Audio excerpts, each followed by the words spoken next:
Sir, ನಾನು ಕೋರ ಗ್ರಾಮ ಪಂಚಾಯತಿ 2ನೇ ವಾರ್ಡಿನ ಸದಸ್ಯರು ಶರತ್ ಕುಮಾರ್ ಅಂತೇಳಿ ನನ್ನ ಹೆಸರು.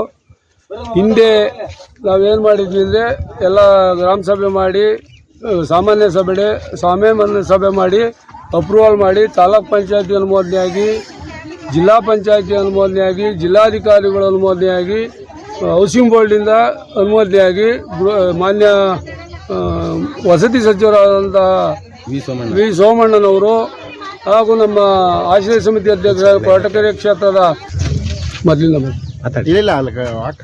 ನಮ್ಮ ವಸತಿ ವಿ ಸೋಮಣ್ಣನವರು ಅವರು ಅನುಮೋದನೆ ಕೊಟ್ಟು ಆಮೇಲೆ ತಿರ್ಗಾ ಜಿಲ್ಲಾಧಿಕಾರಿಗೆ ಬಂದು ಜಿಲ್ಲಾಧಿಕಾರಿಗಳು ಹಕ್ಕುಪತ್ರಕ್ಕೆ ಸಹಿ ಮಾಡೋಕ್ಕೆ ತಹಸೀಲ್ದಾರಿಗೆ ಆದೇಶ ಮಾಡಿ ತಹಸೀಲ್ದಾರು ಸೈನ್ ಮಾಡಿಕೊಟ್ಟು ತಿರ್ಗಾ ತಾಲೂಕ್ ಪಂಚಾಯತಿ ತಗೊಂಡೋಗಿ ಆ ಭಾಗದ ಕೊರಟಗೆರೆ ಕ್ಷೇತ್ರದ ಆಶ್ರಯ ಸಮಿತಿ ಅಧ್ಯಕ್ಷರಾದ ಗೌರವಾನ್ವಿತ ಈಗ ಹಾಲಿ ಗೃಹಮಂತ್ರಿಗಳಾದ ಡಾಕ್ಟರ್ ಜಿ ಪರಮೇಶ್ವರ್ ಸಾಹೇಬರು, ನಮಗೆ ದೇವರು ಸ್ವಾಮಿ ಅವ್ರ ಹತ್ರ ತಗೊಂಡೋಗಿ ಹಕ್ಕುಪತ್ರ ವಿತರಣೆ ಮಾಡಿಸಿ ಅವ್ರ ಜಾಗ ಗುರುತಿಸ್ಕೊಡಿ ಅಂತ ಹೇಳಿ ಇವರೆಲ್ಲ ಈ ಕಿಡಿಗೇಡಿಗಳು, ಊರಿನ ಕೆಲ ಕಿಡಿಗೇಡಿಗಳು ಯಾರದು ನಜೀರ್ ಅಹಮದ್, ಯತೀಶು, ದೇವರಾಜು, ಆಮೇಲೆ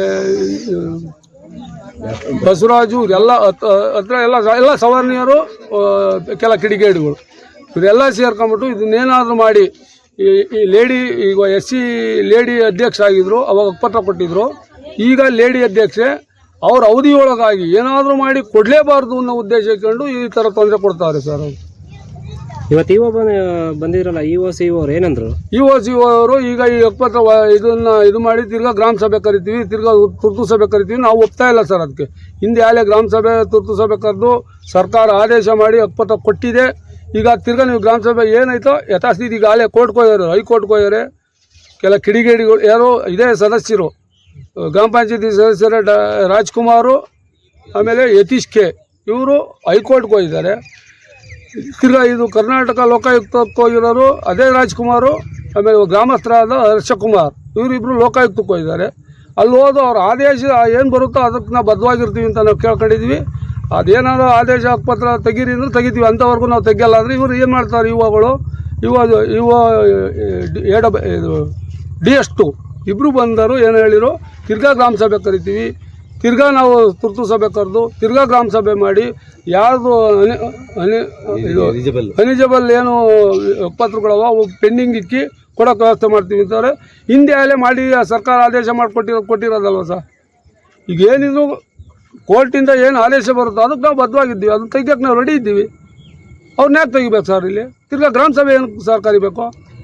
ರಸ್ತೆಗೂ ಕೂಡ ಸಮಸ್ಯೆ ಆಗ್ತಿದೆ. ಅವರು ಈಗ ಸಿವಿಕ್ ಪ್ರಕಾರ ನಾವು ಮಾಡ್ತೀವಿ, ಹಿಂದೆ ಮಾಡಿರೋದು ಸರಿ ಇಲ್ಲ, ಈಗ ಸಿವಿಕ್ ಪ್ರಕಾರ ಮಾಡಿ ಹೇಳ್ತಾ ಇದ್ದೀನಿ ಸರ್. ಈಗ ಏನು ನೀವು ಒತ್ತುವರಿ ಏನು ಸ್ಕೆಚ್ ಮಾಡಿದಿರಾ, ಸರ್ವೆ ಸ್ಕೆಚ್ಚು ಗ್ರಾಮ ಠಾಣಾ ಗಡಿ ಏನು ಗುರುತಿಸಿದಿರಾ ಅಲ್ಲಿನವರೆಗೂ ತಗೊಂಡು ನೀವು ಸಿವಿಕ್ಕೇ ಮಾಡಿ. ಎಷ್ಟು ಉಳಿಯುತ್ತೋ ಅಷ್ಟಾಗ ಒಂದು 2 ಅಡಿ 3 ಅಡಿ ಕಮ್ಮಿ ಆದರೂ ಆಗಲಿ ಫಲಾನುಭವಿ ಕೊಡ್ರಿ ಅಂತ ಅಂದ್ರೆ ಅದು ಒಪ್ತಾ ಇಲ್ಲ. ಅವರು ಗ್ರಾಮ ಸಭೆ ಕರಿಬೇಕು ಅಂತಾರೆ. ಹೆಂಗ್ ಸರ್ಕಾರ ಗ್ರಾಮ ಸಭೆ ಕರಿಬೇಕು? DS2 ಇದು ತಪ್ಪಲ್ವಾ ಸರ್? ಹಿಂದೆ ಗ್ರಾಮ ಸಭೆ ಮಾಡಿ ಹಕ್ಕುಪತ್ರ ವಿತರಣೆ ಮಾಡಿರೋದು ಸರ್ಕಾರ ನಿರ್ಧಾರ ಮಾಡಿರೋದು. ಈ ಸ್ಪೆಷಲ್ ಮಾಡ್ಬೇಕಂದ್ರೆ ಪರಮೇಶ್ವರ್ ಮರ್ಯಾದೆ ತೆಗಿಬೇಕು ಅನ್ನೋ ಉದ್ದೇಶಕ್ಕೆ ಇವರೆಲ್ಲ ಮಾಡ್ತಾ ಇರೋದು. ಈಗ ಹಿಂದಿರೋರು ಅವರು ಈಗ ಜೈಪಾಲ್ ಅಂತ ಹೇಳಿ ಪರಮೇಶ್ವರ್ ಮಾಡಿ ಆದೇಶ ಮಾಡಿಕೊಟ್ಟಿರೋದು, ವಿ ಸೋಮಣ್ಣ ಆದೇಶ ಮಾಡಿಕೊಟ್ಟಿರೋದು, ಅದು ಆದೇಶ ಅಲ್ವಾ ಸ್ವಾಮಿ ಇವ್ರಿಗೆ? ತಿರ್ಗಾ ಗ್ರಾಮ ಸಭೆ ಕರಿಯಂತ ಪ್ರಮೇಯ ಏನೈತೆ ಸರ್? ಇಲ್ಲಿ ಏನು ಇಲ್ವಲ್ಲ ಸರ್. ಅದೇ ಆದೇಶ ಅಲ್ವಾ? ಅದೇ ಆದೇಶದ ಮೇಲೆ ಮಾಡಿ ಇಲ್ವಂತೆ. ಗ್ರಾಮ ಸಭೆ ಕರೀರಿ, ಎಲಿಜಿಬಲ್ ತೆಗೆದಿಕ್ರಿ. ಇದ್ಯಾವ ಸರ್ ಇದು? ಕೋರ್ಟಾಗಿದ್ದಂಗೆ, ಈಗ ನ್ಯಾಯಾಲಯದಾಗ ದಾವೆ ಇದ್ದಂಗೆ ಎಲಿಜಿಬಲ್ ತೆಗೆದು ಅಂದರೆ ಆ ಹಕ್ಕುಪತ್ರದವ್ರು ಹೋಗ್ತಾರೆ ಕೋರ್ಟಿಗೆ ನಮ್ಮ ಮೇಲೆ. ಅವಾಗ ನಾವೇನು ಮಾಡ್ಬೇಕು? ಅವ್ರಿಗೆ ಏನು ಮಾಡ್ಬೇಕು ಹೇಳಿ ಸ್ವಾಮಿ? ನಾವು ಏನು ಉತ್ತರ ಕೊಡ್ಬೇಕು ಅವರು? ಆಮೇಲೆ ಅವ್ರು ಯಾರೋ ಬರ್ತಾರೆ, ಡಮರ್ಗು ಉಮೇಶ್ ಅಂತೇಳಿ, ಯಾವ ಹೋಟ್ಲಿಗೆ ಕರ್ಕೊಂಡೋಗಿ ಕೊಟ್ರಮ್ಮ ಪರಮೇಶ್ವರು ಅಂತ ಕೇಳ್ತಾರೆ ಸರ್. ಇದಾ ಸರ್? ಡಮರ್ಗು ಉಮೇಶ್ಗೂ ಇದಕ್ಕೂ ಏನು ಸಂಬಂಧ? ಅವರು ಇಲ್ಲಿ SDMC ಅಧ್ಯಕ್ಷ ಆಗಿದ್ದಾರೆ. ಅವರು ಸಮಾಜ ಸೇವಕನಂತೆ ಬಂದು ಅವನು ನಂಬರ್ 1 ಪಾಯಿಂಟ್ ಅವನದೇ ಸರ್. ಅವನಿಂದಲೇ ಇದೆಲ್ಲ ಆಗ್ತಾರೆ. ತಮ್ಮ ಹೆಸರು? ಶರತ್ ಕುಮಾರ್ ಅಂತೇಳಿ, ಕೋರ ಗ್ರಾಮ ಪಂಚಾಯತಿ 2ನೇ ವಾರ್ಡಿ ಸದಸ್ಯರು. ಸೋಮಣ್ಣವರು, ಪರಮೇಶ್ವರು ನಕಲಿ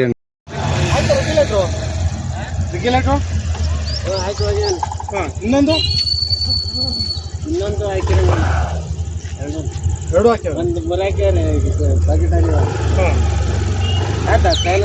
ಇಲ್ಲ ಮಾಡ್ತೇವೆ. ಮದುವೆ ನಾಳೆಗೆ ಹಾಂ, ಮದುವೆ ಬಂದು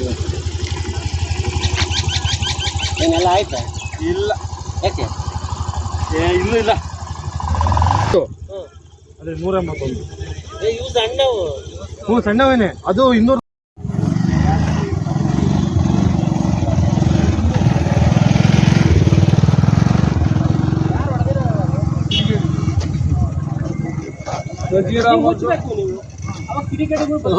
ಇವ ಬಂದು ನಾನು ಮುಟ್ಟಿಸ್ತೀನಿ, ನಾನು ರೆಡಿ ಮಾಡ್ಕೊಡ್ತೀನಿ ಅಂತ ಹೋದರು. ಇದುವರೆಗೂ ಬಂದಿರಲಿಲ್ಲ. ನಿನ್ನೆ ಇವತ್ತು ಬಂದ. ನಿಮ್ಮ ಫ್ರೆಂಡ್ಗೆ ಹೇಳ್ರಿ, ನಿಮ್ಗೆ ಏನಾಯ್ತ್ರಿ ದೊಡ್ಡ ಏನಂತ ಮುಂದೆ ಬರಪ್ಪ ದೇವರು ಅವ್ರನ್ನ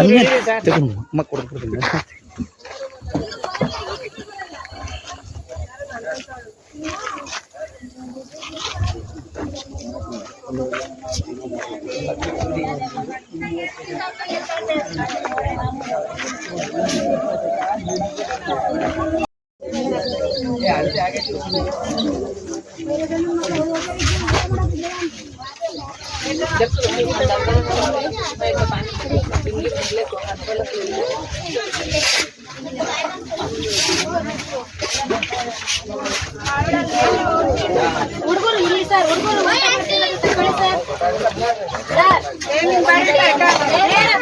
ಹುಡುಗರು ಊಟ ಮಾಡ್ತಿದ್ದಾರೆ ತಕೊಳ್ಳಿ ಸರ್. ಈ ಹುಡುಗರು ಒಂಚೂರು ತೆಗೀರಿ ಸರ್.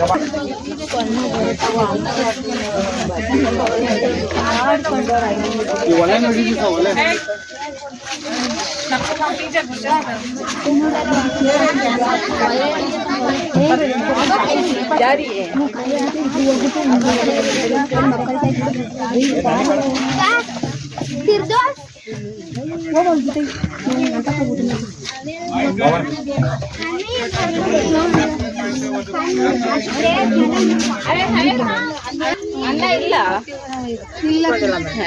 ಪಾಪುಗೆ ಇಲ್ಲ, ಅದಕ್ಕೆ ಕಾಂಜರಿ ಇದು ಕವಿತಾ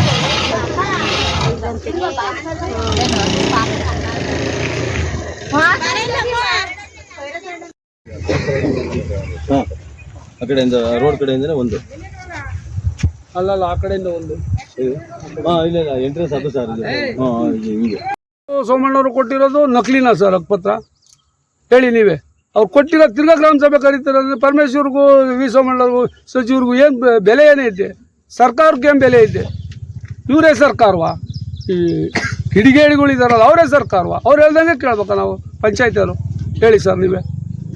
ಮಿಕ್ಕಿದ ಪಂಚಾಯತಿ ಸದಸ್ಯರ ಒಪಿನಿಯನ್ ಏನಿದೆ? ಎಲ್ಲ 9 ಜನ ಅವತ್ತು ಏನು ಮಾಡ್ಯಾರ, ಎಲ್ಲ ಒಪಿನಿಯನ್ ಕೊಟ್ಟು ಸೈನ್ ಹಾಕಿ ಗ್ರಾಮ ಸಭೆಗಳಿಗೆಲ್ಲ ಓಕೆ ಕೊಟ್ಟಾರೆ. ಓಕೆ ಆದ್ಮೇಲೆ ತಿರ್ಗ ಅಗ್ಲಗ್ಲ ಮಾಡೋಕ್ಕಾಗುತ್ತೆ ಸರ್ ಅದನ್ನು? ಎಲ್ಲ ಒಪ್ಪಿಗೆ ಕೊಟ್ಟಾರಲ್ಲ ಸರ್ ಅವಾಗಲೇನ?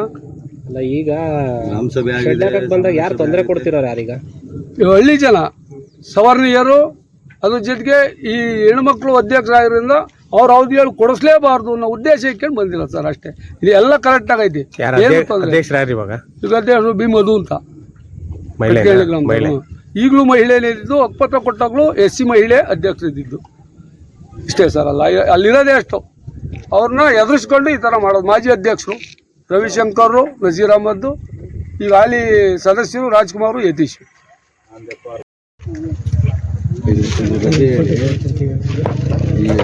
ನಿರಂತ ಗ್ರಾಮಸ್ಥರು, ಸ್ಥಳೀಯರು, SC ST ಮುಸಲ್ಮಾನರಿಗೆ ಇಲ್ಲಿ ಜಾಗ ಕೊಡಬೇಡ ಅನ್ನೋದೇ ಉದ್ದೇಶ.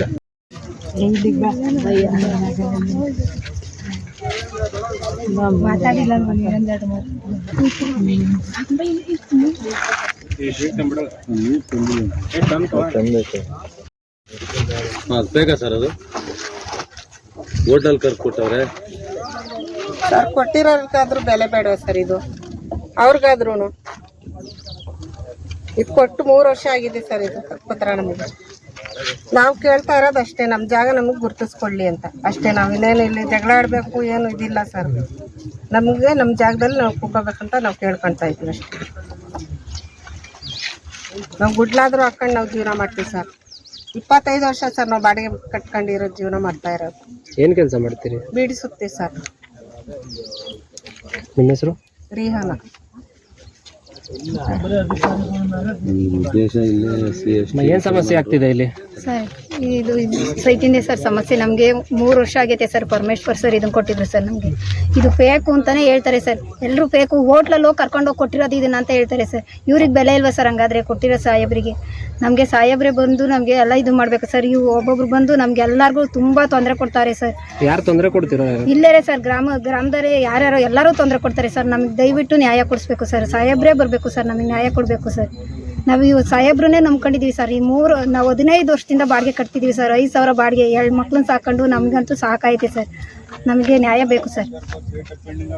ಮನೆ ಕಟ್ಟಕ್ಕೆ ಏನು ಸಮಸ್ಯೆ ಆಗ್ತಿದೆಯಮ್ಮ? ಸರ್ ರೋಡು ಅಂತಾರೆ ಸರ್. ರೋಡೂ ಐತಂತೆ ಸರ್, ಎಲ್ಲ ಆಗುತ್ತಂತೆ ಸರ್. ಆದ್ರೂ ಅವರು ಬಿಡ್ತಿಲ್ಲ ಸರ್ ನಮಗೆ, ಬೇರೆಯವರು. ಏನು ನಿಮ್ಮ ಹೆಸರು? ನಾಗವೇಣಿ ಸರ್. ಬೇಕೇ ಬೇಕು, ನ್ಯಾಯ ಬೇಕು. ಜೈ ಪರಮೇಶ್ವರ ಸ್ವಾಮೀಜಿಗೆ ಜೈ. ಇಲ್ಲೇನು ಅಂದ್ರೆ ಸಮಸ್ಯೆ, ಜಾಗ ಬೇಕು ನಮಗೆ, ರೋಡ್ ಬೇಕು ಅಂತಾನೆ ಇದು ಮಾಡ್ತಿದ್ದಾರೆ ಸರ್ ಗ್ರಾಮಸ್ಥರೆಲ್ಲ. ನಮಗೆ ಇದು ಬೇಕಾ ಸರ್? ಸಾಹೇಬ್ರು ಕೊಟ್ಟಿರೋದು ಅವರೇ ಬಂದು ನ್ಯಾಯ ಕೊಡಬೇಕು ನಮಗೆ. ಲಾರ್ಜಲ್ಲೋ ಅಥವಾ ಹೋಟ್ಲಲ್ಲಿ ನಮಗೆ ಅಲ್ಲಿ ಇಲ್ಲಿ ಬೀದಿಯಲ್ಲಿ ಕೂತಿ ನಮಗೆ ಕೊಟ್ಟಿಲ್ಲ ಸರ್ ಇದು ಹಕ್ಕುಪತ್ರನ. ಅವರು ನ್ಯಾಯಬದ್ಧವಾಗಿ ನಮಗೆ ಹಕ್ಕುಪತ್ರ ವಿತರಣೆ ಮಾಡಿರೋದು. ಇಲ್ಲಿನ ಗ್ರಾಮಸ್ಥ ಏನಂತಿದ್ದಾರೆ ಅಂದರೆ, ಲಾರ್ಜಲ್ಲಿ ಕೊಟ್ಟಿದ್ದಾರೆ, ಹೋಟ್ಲಲ್ಲಿ ಕೊಟ್ಟಿದ್ದಾರೆ, ಇದೆಲ್ಲ ಬೇಕು. ಇಲ್ಲಿ ಅಂದರೆ ಜಾತಿ ವಿಂಗಡಣೆ ಜಾಸ್ತಿ ಮಾಡ್ತಾರೆ ಸರ್ ಇಲ್ಲಿ ಗ್ರಾಮಸ್ಥರು. ನಮಗೆ ಅವರು ಬೇಡ ಇವ್ರು ಬೇಡ, ಅಂಥವ್ರಿಗೆ ಕೊಡಬೇಕು ಇಂಥವ್ರಿಗೆ ಕೊಡಬೇಕು ಅಂತಲೇ ಇದು ಮಾಡ್ತಿದ್ದಾರೆ ಸರ್. ಇಲ್ಲಿ ಏನು ಅಂತಂದರೆ ಇಲ್ಲಿ ಬಡವ್ರಿಗೆ ನ್ಯಾಯ ಸಿಗ್ತಾ ಇಲ್ಲ ಸರ್. ನಮಗೆ ನ್ಯಾಯ ಬೇಕಷ್ಟೇ. 20 ವರ್ಷದಿಂದನೂ ನಾವು ಬಾಡಿಗೆ ಕಟ್ಕೊಂಡು ಜೀವನ ಮಾಡ್ತಿದ್ದೀವಿ ಸರ್. 2 ಮಕ್ಳನ್ನ ಕಟ್ಕೊಂಡು ಜೀವನ ಮಾಡ್ತಿದ್ದೀವಿ ನಾವು ಬಾಡಿಗೆ ಕಟ್ಕೊಂಡು. ಏನೂ ಇಲ್ಲ ಸರ್, ನಮಗೆ ಜಮೀನು ಏನೂ ಇಲ್ಲ ಸರ್. ಇಂಥವ್ರಿಗೆ ಆಯ್ಕೆ ಮಾಡೇನೆ ನಮ್ಮ ಮೆಂಬರ್ಸ್ಗಳೆಲ್ಲನೂ ನಮಗೆ ಇದು ವಿತರಣೆ ಮಾಡಿರೋದು. ಆದರೆ ಏನು ಆಯ್ಕೆ ಮಾಡಿಲ್ಲ, ಇದಿಲ್ಲ ಅಂತಲೇ ಹೇಳ್ತಿದ್ದಾರೆ ಸರ್ ನಮಗೆ ಇವರು. ಯಾರು ಹೇಳ್ತಿರೋರು? ಯಾರು ಅಂದರೆ ಗ್ರಾಮಸ್ಥರು ಸರ್. ಗ್ರಾಮಸ್ಥರು ಹೇಳ್ತಿದ್ದಾರೆ ಆಯ್ಕೆ ಮಾಡಿಲ್ಲ, ಅವ್ರಿಗೆ ಇಷ್ಟ ಬಂದವ್ರಿಗೆ ಕೊಟ್ಟಿದ್ದಾರೆ ಅಂತ ಹೇಳ್ತಿದ್ದಾರೆ ಸರ್. ಇದು ಆಯ್ಕೆ ಮಾಡೇನೆ ಕೊಟ್ಟಿರೋದು. ಯಾರು ಬಡವರಿದ್ದಾರೆ ಅಂಥವ್ರಿಗೆ ನೋಡೇ ಸರ್ ಕೊಟ್ಟಿದ್ದಾರೆ. ಇದನ್ನ ಅದು ಸುಳ್ಳು ಅಂತ ಹೇಳ್ತಿದ್ದಾರೆ ಸರ್ ಅವರು ಹಕ್ಕುಪತ್ರ. ಈಗ ಅಧಿಕಾರಿಗಳು ಬಂದಿತ್ತು ನಿಮ್ಮನ್ನೆಲ್ಲ ಮಾತಾಡ್ಸ್ಕೊಂಡು ಹೋದ್ರಲ್ಲ, ಅವ್ರು ಏನು ಹೇಳಿದ್ರು ನಿಮಗೆ? ಅವ್ರು ಏನು ಹೇಳ್ತಿದ್ದಾರೆ, ಇಲ್ಲಿ ಸಮಸ್ಯೆ ಬಗೆಹರಿಬೇಕು, ರೋಡಿಗೆ ಕೇಳ್ತಿದ್ದಾರೆ ಗ್ರಾಮಸ್ಥರು. ರೋಡ್ ಬೇಕು ಅಂತಂತ ಕೇಳ್ತಿದ್ದಾರೆ. ಅದೇನಾಯ್ತೋ ಅದನ್ನ ಆದಮೇಲೆ ನಿಮಗೆ ನಾವು 2 ತಿಂಗಳು ಆಗ್ಬೋದು 3 ತಿಂಗಳು ಆಗ್ಬೋದು ಅಂತ ಹೇಳ್ತಿದ್ದಾರೆ ಸರ್. ಇಲ್ಲಿ ಏನಿದೆ ಅಂತಂದರೆ 30 ಅಡಿ ಜಾಗ ಅಳದ್ರೂ 20-30 ಸೈಟು ಆಗುತ್ತೆ ಸರ್ ನಮ್ಮ ಫಲಾನುಭವಿಗಳಿಗೆ. ಆದರೆ ಇವರು ಸೈಟೇ ಬೇಡ, ಬರೀ ರೋಡೇ ಬೇಕು ಅನ್ನೋ ಉದ್ದೇಶ ಸರ್ ಅವ್ರದ್ದು ಅಷ್ಟೇ. ಯಾರಿಗೂ ಸೈಟ್ ಕೊಡಬಾರ್ದು, ಆ ಸೈಟ್ ಬದಲು ಪೂರ್ತಿ ರೋಡೇ ಮಾಡಿ. ಇಲ್ಲಿ 18 ಸೈಟ್ ಏನು ಕೊಡಬಾರ್ದು ಅನ್ನೋದು ಅವ್ರ ಉದ್ದೇಶ ಸರ್. ಇಲ್ಲಿ ರೋಡ್ ಸೈಡ್ ಅಲ್ಲಿ ಸೈಟ್ ಇದೆ, ಅವರಿಗೆ ಬಡವರಿಗೆ ಕೊಡ್ತಾವ್ರಲ್ಲ ಅನ್ನೋ ಉದ್ದೇಶ ಸರ್ ಅವ್ರದ್ದು. ಇಲ್ಲಿ ರೋಡ್ ಬೇಕು ಅಂತ ಅಷ್ಟೇ ಅವ್ರದ್ದು. ಸೈಟಿಂದ ಅವ್ರು ಏನು ಮಾತಾಡ್ತಿಲ್ಲ. ಸೈಟಿಗೆ ಇಲ್ಲಿ ಕೊಡೋದು ಬೇಡ, ಬೇರೆ ಕಡೆ ಕೊಡ್ತೀವಿ ನಾವು, ಅಲ್ಲೆಲ್ಲೋ ಅಲ್ಲಿ ಕೊಡ್ತೀವಿ ಇಲ್ಲಿ ಕೊಡ್ತೀವಿ ಅಂತ ಹೇಳ್ತಿದ್ದಾರೆ ಸರ್. ಒಬ್ರಿಗೆ ಬಂದಿರೋದು ಇನ್ನೊಬ್ರಿಗೆ ಕೊಟ್ಟಿದ್ದಾರೆ, ಅದೆಲ್ಲ ಮಾತಾಡ್ತಿದ್ದಾರೆ. ಇವ್ರು ಬಂದಿರ್ಲಿಲ್ವಾ ಸರ್ ಅವತ್ತು ಹಕ್ಕುಪತ್ರ ವಿತರಣೆ ಮಾಡಕ್ ಬಂದಾಗ? ಇವಾಗ ಏನ್ ಮಾತಾಡಿದ್ರು ಮೆಂಬರ್ಸು ಅವರೆಲ್ಲ ಇದ್ರು ಸರ್ ಇದು ಕೊಡ್ಬೇಕಾರೆ. ಅವತ್ ಹೇಳ್ಬೋದಿತ್ತಲ್ಲ ಸರ್ ಇದು ಬೇಕು ಅಂತಂತ. ಎಲ್ರಿಗೂ ಗೊತ್ತಿದೆ ರಸ್ತೆ ಬಿಟ್ಟು ನಿವೇಶನ ಮಾಡಿದ್ದಾರೆ ಅಂತ ನೀವ್ ಹೇಳ್ತಾ ಇದ್ದೀರಾ. ಅವರು ಪೂರ್ತಿ ರಸ್ತೆನೇ ಇದೆ, ನಿವೇಶನ ಕೊಡಕ್ ಬರಲ್ಲ ಅಂತ ಅವ್ರು ಹೇಳ್ತಾ ಇದ್ದಾರೆ. ಕೊಡಕ್ ಬರೋದಿಲ್ಲ, ರಸ್ತೆನೇ ಇದೆ, ನಮಗ್ ರಸ್ತೆ ಬೇಕು, ಲಾರಿಗಳು ಹೋಗಕ್ಕೆ, ಬೋರ್ವೆಲ್ ಏನೋ ನಾನಾ ಕಾರಣಗಳು ಹೇಳ್ತಿದ್ದಾರೆ ಸರ್ ಅವರು. ಬಡವ್ರಿಗೆ ನಮ್ಗೆ ನ್ಯಾಯ ಅವ್ರಿಗೆ ಒಟ್ಟಾಗಿ ಬರೀ ರಸ್ತೆದ್ ಮಾತ್ರ ಇದೆ. ಬಡವರು ಮನೆಗೋಸ್ಕರ ಅವ್ರೇನು ಸೈಟ್ಗೋಸ್ಕರ ಏನು ಮಾತಾಡ್ತಿಲ್ಲ. ರಸ್ತೆ ಬಿಟ್ಟು ನಿವೇಶನಗಳು ಇದೆಯಲ್ಲ, ಅದು ಎಷ್ಟು ರೋಡ್ ಎಷ್ಟು ಅಳತೆ ಇದೆ, ನಿವೇಶನ ಎಷ್ಟಿದೆ? ರೋಡ್ ಎಷ್ಟಾಗಲ್ಲ ಇದೆ? 30 ಅಡಿ ರೋಡ್ ಇದೆ ಅಲ್ಲೇ. ಅದು ಬಿಟ್ಟು ಅವರು ನಿವೇಶನ ಮಾಡಿ ನಿಮಗೆ ಕೊಟ್ಟಿದ್ದಾರೆ ಹಕ್ಕುಪತ್ರ. ರೋಡು ಆಗುತ್ತೆ, ಚರಂಡಿನೂ ಆಗುತ್ತೆ, ಮತ್ತೆ ಸೈಟು ಆಗುತ್ತೆ ಸರ್. ಅಷ್ಟು ಜಾಗನೂ ಇಲ್ಲಿದೆ. ಅಂದ್ರೆ ಇಲ್ಲಿ ಏನು ಅಂತಂದ್ರೆ ಅಡ್ಡ ಹಾಕ್ಬಿಟ್ಟಿದ್ದಾರೆ ಇಷ್ಟಕ್ಕೆ ಅಂತ ಒತ್ತುವರಿ ಮಾಡಿದ್ದಾರೆ ಸರ್. ಅಲ್ಲಿ ಏನ್ ಅಳತೆ ಮಾಡಿದ್ರು, ಇದು ದಿಬ್ಬ ಬಿಟ್ಟು ಇನ್ನು ಆ ಕಡೆ ಅಳತೆ ಮಾಡಿದ್ರು ಸರ್. ಅಲ್ಲಿವರೆಗೂ ಬಂದು ನಮಗೆ 30 ಅಡಿ ಜಾಗನೂ ಅಳತೆ ಮಾಡ್ಬೇಕು ರೋಡಿಗೆ, ಮತ್ತೆ ಸೈಟುನು ವಿತರಣೆ ಮಾಡ್ಬೇಕು ಸರ್. ಇಲ್ಲಿ 18 ಸೈಟ್ ಕೊಡಲೇಬಾರ್ದು ಅಂತ ಅವ್ರ ಉದ್ದೇಶ ಸರ್. ಒಟ್ನ ರೋಡ್ ಸೈಡ್ ಅಲ್ಲಿ ಸೈಟ್ ಕೊಡ್ತಾ ಇದಾರಲ್ಲ ಅನ್ನೋದು ಅವ್ರಿಗೊಂದು ಕೊಟ್ಟಿದ್ದಾರೆ ಅಂತ. ಇದು ಗ್ರಾಮಸ್ಥರು ಏನ್ ಹೇಳ್ತಿದ್ದಾರೆ ಅಂದ್ರೆ ನಾವು ಮತ್ತೆ ಸಭೆ ಸೇರಿಸ್ಬೇಕು, ಮತ್ತೆ ಯಾರಿಗ್ ಕೊಡ್ಬೇಕು ಯಾರಿಗ್ ಕೊಡ್ಬಾರ್ದು ಅಂತ ಹೇಳ್ತಿದ್ದಾರೆ. ಈಗ ಸಭೆ ಬೇಡ ಸರ್, ಅವತ್ ಕೊಡ್ಬೇಕಾದ್ರೆ ಅವ್ರು ಬಂದಿದ್ರಲ್ಲ ಸರ್. ಈಗ ಹಿಂದೆ ಇದನ್ನ ಕೊಡುವಾಗೆಲ್ಲ ಸಭೆ ಮಾಡೇ ತಾನೇ ಕೊಟ್ಟಿರೋದು. ಸಭೆ ಮಾಡೇ ಕೊಟ್ಟಿರೋದು ಸರ್. ಇವಾಗ ಲೀಸ್ಟ್ ನಾವು ಕೊಡಕ್ ಆಗ್ದಲೇನೆ ಅವ್ರು ಕೊಡಕ್ ಹೆಂಗ್ ಬರುತ್ತೆ ಸರ್? ಮತ್ತೆ ಏನಕ್ಕಿದು ಸಭೆ? ಮತ್ತೆ ಏನಕ್ಕೆ ಸರ್ ಸಭೆ? ಎಲ್ಲ ಸರಿಯಾದ ರೀತಿನಲ್ಲಿ ಕ್ರಮ ಮಾಡಿ ಹಂಚಿರೋದು ಮತ್ತೆ ಅವರು ಉದ್ದೇಶವಾಗಿ ಸಭೆ ಕರೀರಿ. ಈಗ ಎಲ್ರಿಗೂ ಗೊತ್ತಿರುತ್ತಲ್ವಾ ಸರ್, ನಮ್ಗೆ ಇವಾಗ ಒಂದು ಏನೇ ಒಂದು ಡಾಕ್ಯುಮೆಂಟ್ಸ್ ಇಸ್ಕೊಬೇಕಾದ್ರೆ ಅವರಿಗೆಲ್ಲ ಗೊತ್ತಿರುತ್ತಲ್ವಾ, ಯಾವ ರೇಷನ್ ಕಾರ್ಡು ಏನು. ಇವಾಗ ಅದನ್ನ ಕೇಳ್ತಿದ್ದಾರೆ ಸರ್ ಗ್ರಾಮಸ್ಥರು. ಸಭೆ ಕೂತು ಈಗ ಮತ್ತೆ ಡಾಕ್ಯುಮೆಂಟ್ಸ್ ಹೊಸದಾಗಿ ಕೊಡ್ಬೇಕು ಅಂತ ಕೇಳ್ತಿದ್ದಾರೆ. ಏನ್ ನಿಮ್ಮ ಹೆಸರು? ಉಷಾ ಸರ್ ನನ್ನ ಹೆಸರು. ಈಗ ಹೊಸ್ದಾಗೆ ಕೊಡ್ಬೇಕು ಅಂತ ಕೇಳ್ತಿದ್ದಾರೆ ಸರ್. ಅವತ್ ಅವರು ಪಟ್ಟಿ ಮಾಡ್ಬೇಕಾರೆ ಇದು ಬಡವರು ಶ್ರೀಮಂತರು ಅಂತ ಅದ್ರಲ್ಲೇ ಗೊತ್ತಾಗುತ್ತಲ್ಲ ಸರ್, ಡಾಕ್ಯುಮೆಂಟ್ಸ್ ಅಲ್ಲಿ ಗೊತ್ತಾಗುತ್ತೆ ತಾನೆ. ಅವತ್ ಗೊತ್ತಾಗೆ ತಾನೇ ಇದು ವಿತರಣೆ ಮಾಡಿರೋದು. ಮತ್ತೆ ಏನಕ್ಕೆ ಸರ್ ಇದು? ನಾವ್ ಈ ಜಾಗ ಬಿಟ್ಟು ಕದ್ಲಲ್ಲ ಸರ್.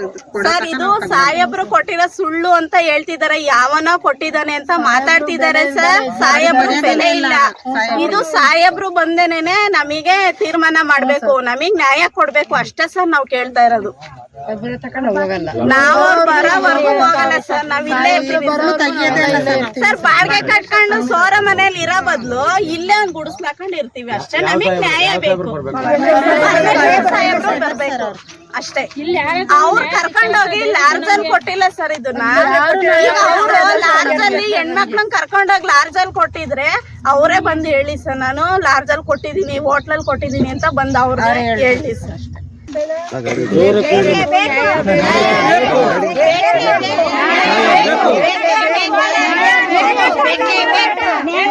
ಹೋರಾಟ